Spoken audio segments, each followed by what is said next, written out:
save this.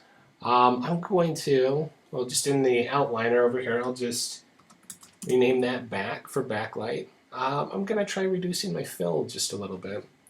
So maybe instead of 20, I'll go ahead and reduce it down to 12.5. Let's render that and see what we get.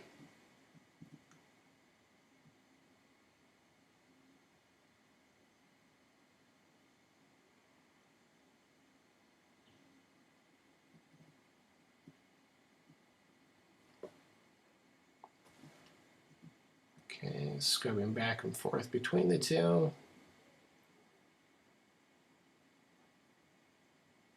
Now, I think in reality I liked it just a little bit higher, so I'll just go ahead and put that back to 20. And I'll select the backlight and go ahead and look through this camera again, and I'm just going to try and reposition this so it doesn't quite have as much influence. Alright, I'll go ahead and try and render that now.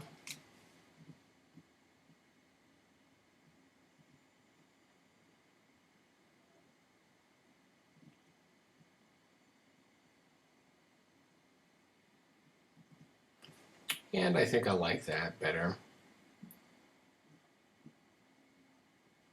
That way it has a little less influence on the actual, the key light and the fill light. We still have a fair amount of a core shadow right in here. And yeah, we'll go with that.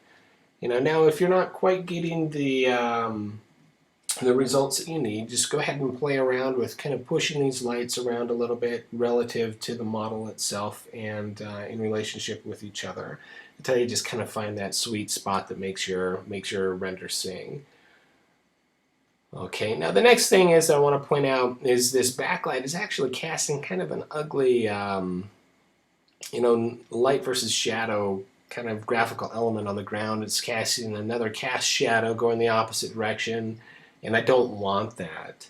So what I can do is I can come up to Window, come down to Relationship Editors, select Light Linking, and specifically Light-Centric Light Linking.